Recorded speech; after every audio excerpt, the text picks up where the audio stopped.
Hey everybody! Welcome back to Northernlion Plays the Binding Wise AFTERBIRTH Plus. Hey Tomo, you got a meow for me, buddy? Oh, he just realized that the office door is closed. He no longer desires to be in this place of residence. Anyway, we're doing well here today. We've been having some good runs. We've been having some fun runs. I mean, that's really for you to decide, I suppose. Sure, I'll smelt watch battery. I'm not above that. We got good damage, below average speed and rate of fire. Mom's purse with trinket smelter. It's like synergistic because they both have the word trinket in their descriptions. But beyond that, I don't think Mom's purse and trinket smelter have any synergy whatsoever. However, if one day we decide to drop trinket smelter, you know what? Give it a shot. That was definitely a bad decision. We should have waited. I mean, this room even would have been better, but if we ever decide to drop trinket smelter, we'll be happy to have Mom's purse, possibly because Mom's purse will allow us to hold 2 trinkets, but it's not like there's any advantage to smelting 2 trinkets in the first place. So, Isaac's been fun lately. I've been playing a little looser. You know, our streak has ended, and I've got no real tie to the rant race as far as Isaac goes. We're a long way away from getting a 200 streak, so I'm not really sweating performance lately. I'm just trying to have fun runs, and I hope that that's been manifesting itself well in the commentary. Speaking of which, Josh brought up something very useful to me today. Useful from a comedy standpoint, at least. And the bit built itself very easily. It's called The Curious Case of the Trouble with Having Friends Who Are Actually Smart. So Josh comes to me today and he says, hey, why is it that bats get their own name for bat feces? You know, guano. Whereas, like, no other animal gets its own animal-specific name for poop. And I said, you know what, Josh? That's a good bit. What if we just started calling, you know, other animals' droppings guano? You think people would be mad at us? You think they'd be like, what's this guy putting on airs for, you know? Oh, sorry, I had to clean up some cat guano. They'd be like, what, did this guy go to Chile once in his whole life and now he's calling everything guano? And one of our friends who is like a freaking wastewater treatment engineer slash systems designer came in and was like, well, guano has its own name because actually phosphorus was not highly biologically available during the historical record, and as a result it was a very important part of agriculture, especially in African and South American. Like, shut up, Mike! Not Mike Fox. Different skill set specialization, although, you know, if you get him talking about kilowatt hours, you get the same thing. See, Josh and I just wanna BS. And then we have the ultimate straight man comes in, you know. Oh, well, actually, bioavailable kilocalories in the water only previously became apparent to us because they were stored in phytoplankton. Come on, dude. I'm trying to construct a bit here. Doesn't work. It's cool, though. I mean, in a way, I'm envious because... Well, I'm not envious necessarily because he's a turbo nerd, but I'm envious because of that passion for your discipline, you know? It does happen to me, though. Like, sometimes I'll be in Austin's chat and someone will ask me, oh, geez, question about coding. And I'll be like, well, I'll answer it honestly. And then they'll be like, ah, nerd, I was just trying to prove that you're a nerd. And I'm like, you know what? Sticks and stones might break my bones, mister, but words will never hurt me. Unless, of course, you try to dereference a null pointer, in which case you'll get a seg fault and... Well, not a null pointer, but a deinitialized point. See, I'm doing it right now! The point is, it's actually really cool, I guess, to be that passionate about what you're into, but it's comedy poison. Unless you can spin it out and make it a little bit more accessible, I guess. But it's true, I mean... I don't understand why guano specifically gets, it's been forever since we had this. Guano specific, apparently guano is not just for bats, it's also for seabirds. Which, is my favorite Skynyrd song. 'Cause I'm as sea as a bird, babe. And this bird lives in the sea. It's better than being an S-bird, if you know what I mean. Yeah, that's right, a guano bird.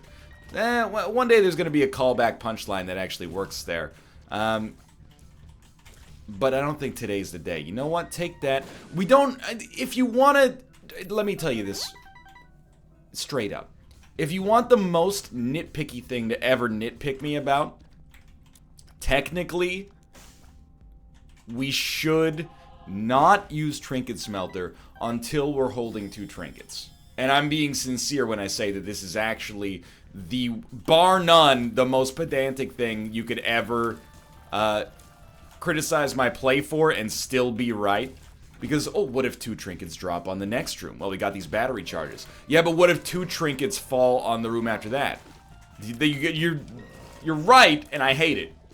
It's absolutely not worth... It's the kind of thing where, like, you know, I don't know. Have you... It's needlessly protective because the odds of it going bad are near 0, but it's still smart to do. Like, I don't know how many of you guys are in a country where you had to take in-class driving lessons. Like, the way that it worked in the province that I grew up in Canada was you have 3 stages to your license. First, you take a written test. If you get above a certain level on the written test, then you can be behind the wheel of a car with a passenger who has had their license for more than 5 years. So it's basically... I'm going to take them both. It's basically their way of saying, like, okay, you know the rules of the road. Get the heck out of here. You can read the signs... Even if the sign said long-haired hippie people need not apply. Anyway, that's another bit for another day, perhaps. But, and then, so, after a year of having that, I believe it's a year at least, you can get what's called your, oh, that was a terrible dodge, we got lucky. You can get what's called your G2. The G2 is your learner's permit. Well, it's like a intermediate driving license that basically says, hey, you know, you have your driver's license, you can drive by yourself, but like you can't have more than 3 people in your car, you can't or more than 3 people in your car that don't have a full license anyway, or something like that. You can't have any alcohol in your system. You know, some rules that are basically like pretty generous, but at the same time you don't have your full license. And then the other thing that does is give you 5 years to get your full license, at which point, you know, even if you're 130 years old, you get to keep that, as long as you just don't forget to renew it every 5 years, which seems like a really bizarre reason to have to retest people. But anyway, I digress. So, moving from your intermediate license to your full license normally takes 1 year, but if you take a provincially accredited in-class series of lessons, it takes 8 months, or at least you can take your, I think I've got this totally confused. Right now, 17-year-olds in Ontario are going, you are an idiot. No, it's been a while. The way it actually works is if you take in-car driving lessons, then you get to take your full test after 8 months. But anyway, the point is, with all these in-class driving lessons, at the time, I was like, this is really helpful. And I think it is. But they teach you stuff that, you take it from somebody who drives in, you know, a downtown city center a few times a week. It's not applicable for real life. You know, they have you narrate what you're supposed to be doing. So they'll, like, play a video and then they'll be like, okay, Ryan, why don't you narrate what you do in this situation?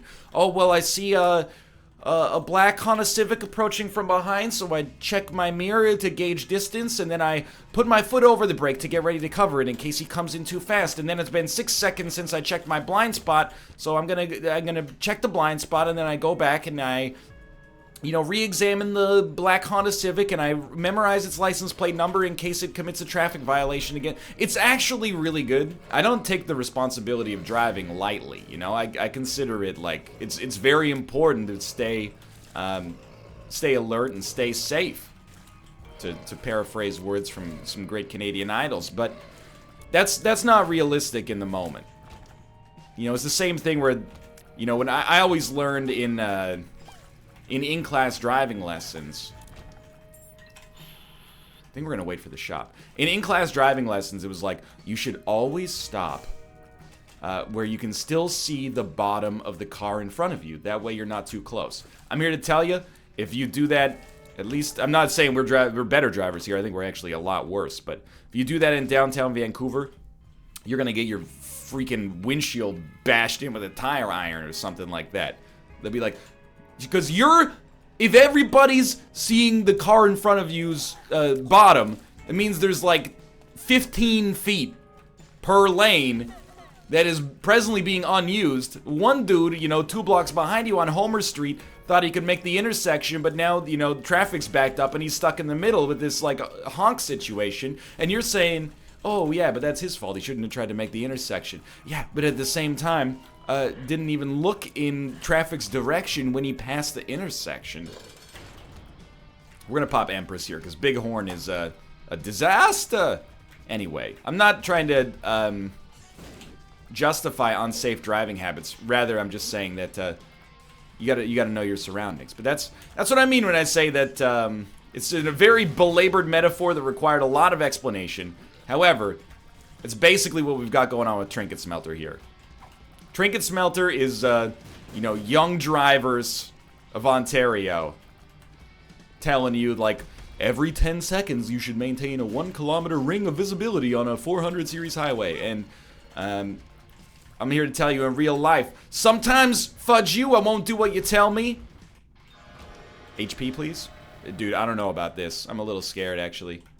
I'm, like, a lot scared. I just can't. I wish I could, but I just can't. So, we're moving on. If you are, maybe you're watching this and you don't have your driver's license. You're either too young to have your driver's license, or you just haven't prioritized it for whatever reason. Maybe you're scared or anxious about driving. I'm here to tell you the most... Ooh, I don't like this. Dude, there's just no freaking HP anywhere on this run. This has been happening so much lately. I want to get 15 cents. We're not going to get 15 cents. So just take this first. And we'll see how life proceeds. Let's go. We got a spirit heart out of that. Pretty lucky. I'm here to tell you something very reassuring, I hope, which is that you being anxious to drive is exactly the reason I want you on the road. I mean, this is... I want you to know that when I was a kid, well, not a kid, let's say, when I was a teenager, the concept of self-driving cars did not exist. I don't think I heard the phrase self-driving car until I was, like, you know, in my early 20s, maybe. We were still stuck in that 1980s flying cars. Well, when is Chevrolet gonna come out with a flying car? But, you know, maybe now these days you're like, I'm just gonna wait for the self-driving cars. It might be 25 years until they hit, like, the public zeitgeist, but that's not that much. You know, I'll be 40 years old. Not me. I'll be long dead from climate change by then. But you guys hopefully will still be trucking along, keeping the human race going, at which point, you know, maybe self-driving cars will become a thing. No, I mean, it'll probably actually be the big earthquake that eventually hits the Pacific Northwest and wipes us out, but I don't know, we'll see. The point is, you become the stewards of the road at that point, but if you're anxious about driving, that's why I want you on the road. Because too many people are very cavalier. Dude, I need HP. Too many people, in my opinion, are far too cavalier about driving, you know? I've been driving, I mean, I'm 28 now. I got my license when I was first allowed to get my license, so I've been driving for 12 years with, admittedly, I didn't touch a vehicle throughout all of university. Or when I lived in Korea. So although I've had my license for 12 years, I haven't really driven for 12 years. I've probably driven for like 7, but I'm just here to tell you, if you're driving around downtown Vancouver, you haven't gotten a scratch on the car, you get to keep your license. It's like a freaking Crazy Taxi video game every time, but yeah, you know, one of those Crazy Taxi video games. The point is, I have not lost my, I gotta check this. I've not lost my anxiety about driving. I treat driving with respect, which is lame as heck. I'll admit, you know, and even my wife makes fun of me for it sometimes, you know? She'll be like, you know, if you drove faster, we could get there 15 seconds earlier. And I'm like, well, we should have just left 15 seconds earlier.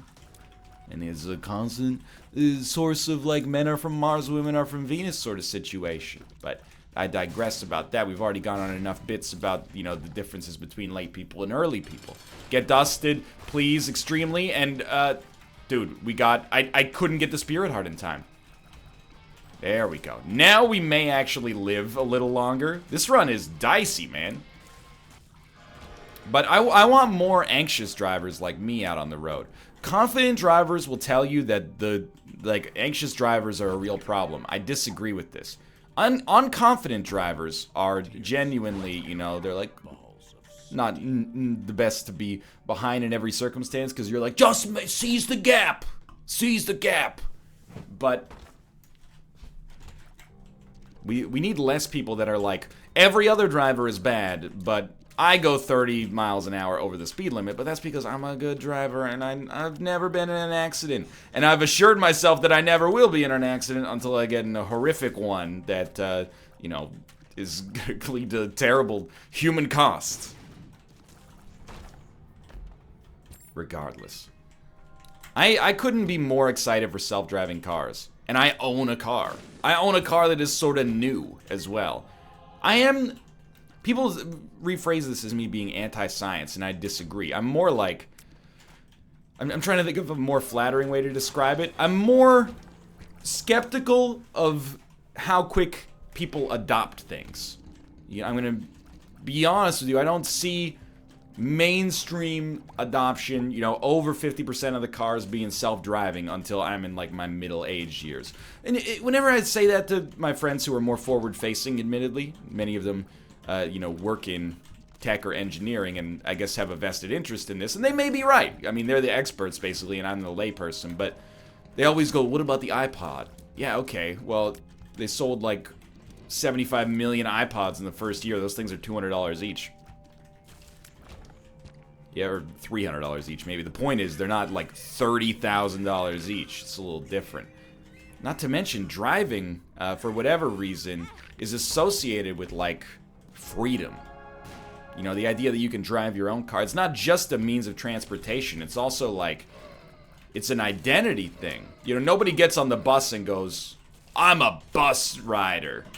I'm pretty close to that. Whenever I get on Vancouver's public transit, I'm a little proud if I'm not afraid for my life based on the clientele.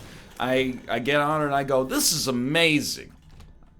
I can't believe I'm on a train. It takes me exactly where I want to go. It's like I'm in Europe or something. Dude, we got a good item. Thank you.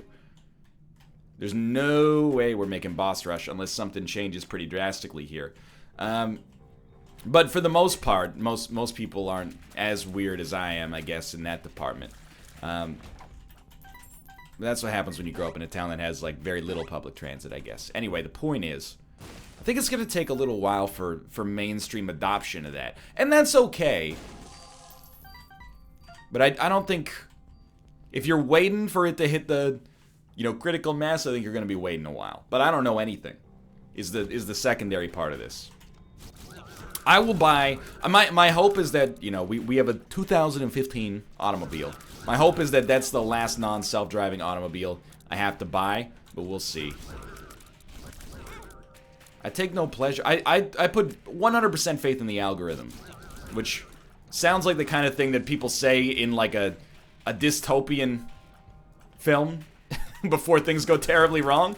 But I kind of feel like this. I love dystopian sci-fi, but it's also in some ways ruined our perception of human ingenuity because there's never a movie where tech has made things amazing.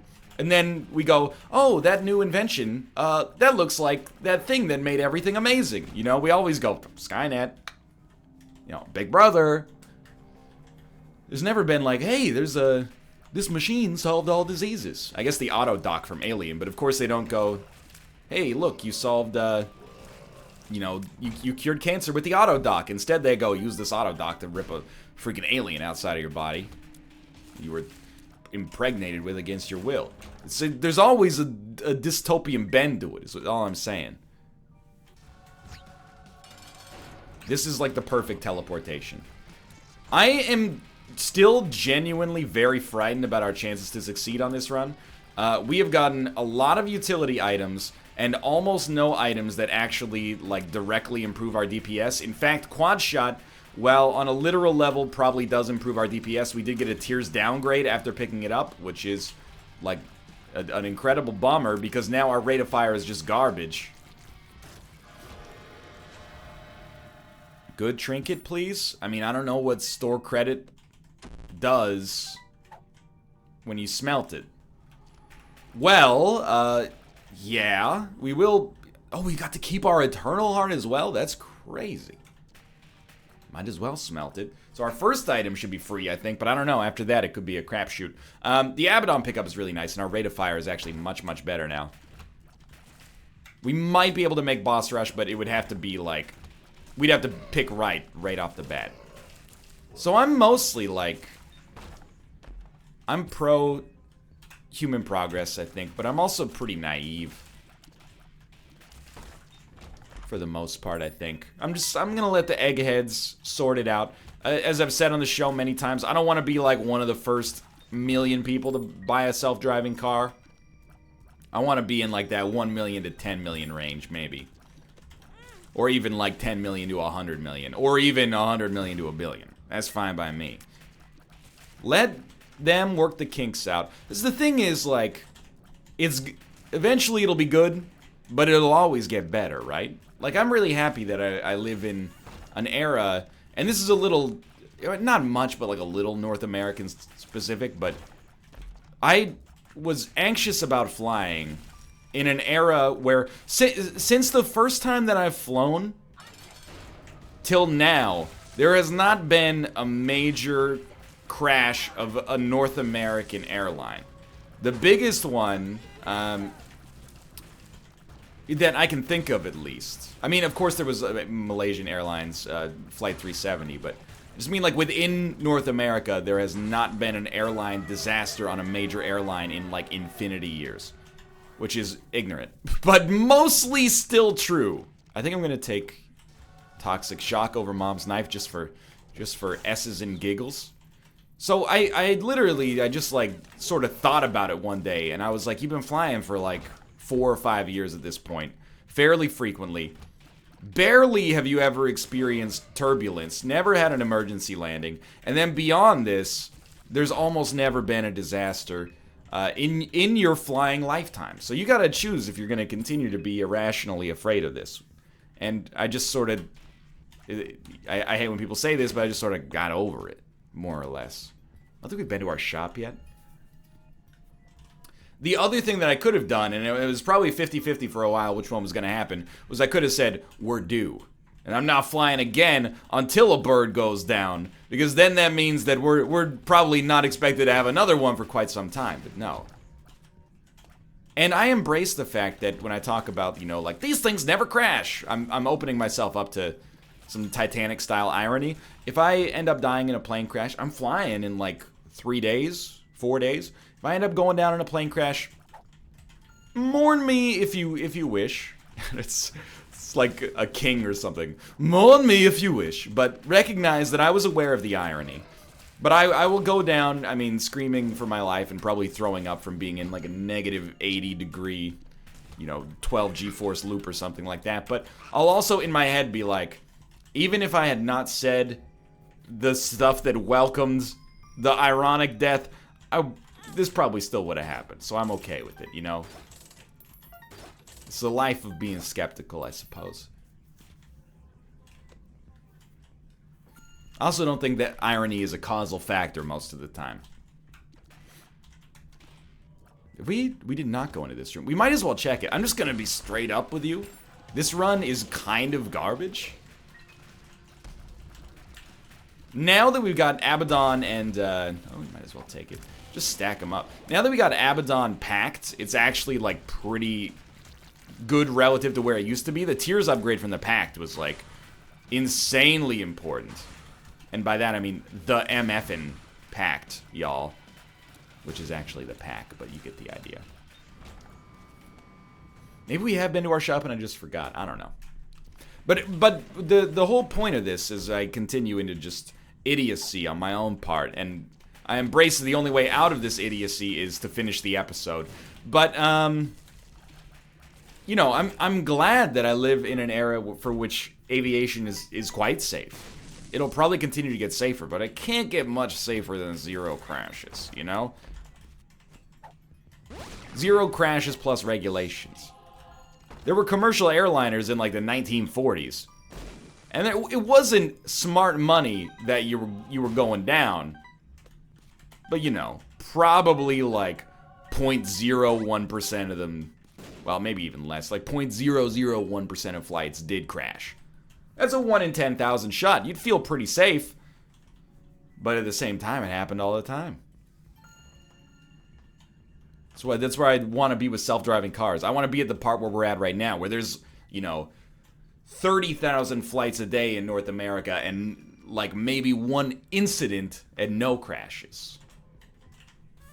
And this is, I gotta be careful with these, I gotta be careful with these episodes, because I always go like, occasionally just through the law of large numbers, you talk about something like that and then something terrible happens. And you go, oh, well, that episode's gonna be awkward when it comes out. Just know that that is not the, it's not my intention.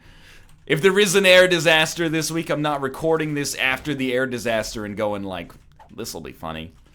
I generally endeavor to provide a pleasant environment for these episodes, although, you know, they will raise your blood pressure if you have watched 3,000 episodes and expect perfect play, which is, I think, a fairly reasonable concern or request. I don't believe that anybody feels the way I do about you. Okay, well, I'm sorry, the Skype window's gotta be closed. It's just the way it's gotta go. See ya next Tuesday. Skype, see you next Tuesday. That's just an expression. I don't know if that's actually an expression, but I'm gonna say it's an expression. See you next Tuesday. There's definitely, oh, I'll pay you Tuesday for an hamburger today, but I don't even know what that's from. I don't need your keys. I don't need your charity anymore, okay? I can't believe that with a deal with the devil guarantee on every single floor, this is what we've managed to create on this run. Now, oh, that mouse pointer's probably been up there like the whole time. Well, since, you know, recently, when I told Skype I'd see you next Tuesday. That's a long distance situation here. We got a shop on the womb. Thanks to Silver Dollar. Oh, good. Either way. Still not bad. I can't believe that for all these deals with the devil that we have gotten here, we still remain at 7.02 damage. 22 rate of fire. Look, you're gonna be like NL, extremely intellectual voice. 22 divided by 4 is like 5.5. So your damage, or your tier rate, is actually like roughly proportionally at the tier cap. But it isn't, because not all of the, we're not shooting 4 shots in a straight line with quad shot. We're shooting 4 shots in like a spread, which makes it less valuable than having 4 shots in a straight line. It's still not bad, I would suggest, but 22 rate of fire is fine, but it could be better, is the long and belabored point I'm trying to make here. Dude, we continue to just get, like, not very good items here. I didn't know there were this many not that amazing deal with the devil items. Oh, there we go. Now that we're at 20, okay, now that's exactly where we want to be. Of course, I was super excited to have this on Seuss Rune, and then we have gotten a curse that makes it unapplicable. You know what we should have done on the last floor is use that 4 room to re-roll our deal with the devils into something that hopefully would have been a little bit more useful, but I didn't even think about that. Admittedly, it's bad play. I should pay more attention to the interstitial stuff like that. But the other problem is, though, that, like, sometimes this run, despite not being great, is almost unlosable. You know, we're relatively tanky. Our damage is good enough. And we've got other, like, utility factors that are working out well for us. So the odds of us losing this run are extremely low. So it's hard to get worried about the stuff that is small. Like re-rolling a deal with the devil. In this one unique situation. Why smelt the trinket? Double Ansus I will take. And that's my own personal fault, because you should take care of the pennies. Even though I think that expression, you know, take care of the pennies, the pounds take care of themselves, is idiotic. It's also, The real expression should be take care of the pennies, because why the heck not? Give me the gas, please. The gas, please. That's a was. No, thank you. Take care of the pennies because they're pennies. They're worth something. That's a much better phrase. I wanted to see tiers upgrades if they were here. 2 tiers downgrades, not that interested. So yeah, we should be taking care of our pennies. But sometimes there's got to be another expression that's like, hey, Mr. Bill Gates, if you got 1 million pennies in your bank account, let's leave 1 on the ground. Now we're getting into dueling idioms. That bit will never work. It requires way too much mental processing power. Pitch, rhyming, thinking of idioms. It's hard to think of idioms on the fly. Don't wanna be an American idiom. Do do do do do do do do do do. You know what they say, the night is darkest before the dawn. Do do do do do do do do. Not true, by the way, except on a very broad level. It actually gets consistently brighter until dawn after the darkest point in the night. Not trying to like rain on your parade or anything. I'm just saying. This is just a patently untrue statement. There was a Reddit thread I saw recently that was like, what expression do you hate? And then there was some, I wish I could remember them, which would make this anecdote not worthless, but I was like, yeah, you know, you got a good point there. What doesn't kill you makes you stronger. I appreciate genuinely the message of what doesn't kill you makes you stronger, but it is actually stupid. Many things that don't kill you make you much weaker. What if, you know, your freaking ACL gets torn? What doesn't kill you makes you stronger? You can't put weight on your leg for like, you know, 3 months. I don't feel much stronger. Oh, but NL, it makes you stronger mentally because you've been through it and know that you can survive. Yeah, but that's just, give me a mental strength test against someone who just tore their ACL. If what doesn't kill you makes you stronger, you should be able to prove it. But I guess in the end, I'm being pedantic and it's just something to make you feel better, so.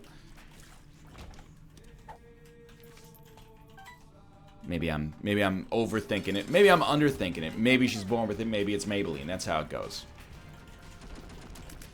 I looked through that thread for take care of the pennies and the pounds take care of themselves, and that is actually my least favorite idiom because it promotes genuine financial stupidity. The idea being, hey, well, the subtext being, if I skip having a coffee a day, it doesn't matter about my big purchases, but like, I used to get 1 coffee a day at the gas station, but now that I'm saving that $1 a day, I don't feel bad about the fact that I just purchased, you know, a brand new Mustang. It's not. The pounds do not take care of themselves. In any circumstance. There are people who go to school to learn how to take care of the pounds. Sad Bombs is great with 49 bombs. Euthanasia is a nice pickup here. We just gotta coast to victory, but it is scarier than it had to be. No doubt. Oh, hello. I've received a textual message. Dude, we actually, I mean, we have 7 luck, so I'm expecting some items to show up. We could die on this run. Oh, careful. I hope that we will not, which is quaint but desirable.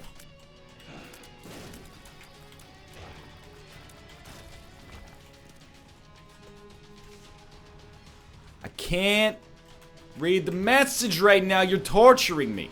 Again, what have I told you? Not only do I not like talking on the telephone, I don't like getting text messages because text messages are how I tell people that I love to contact me if they need to reach me urgently.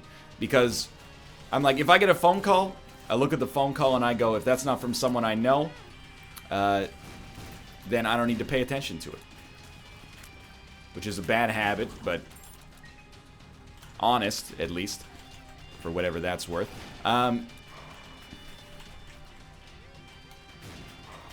Help me.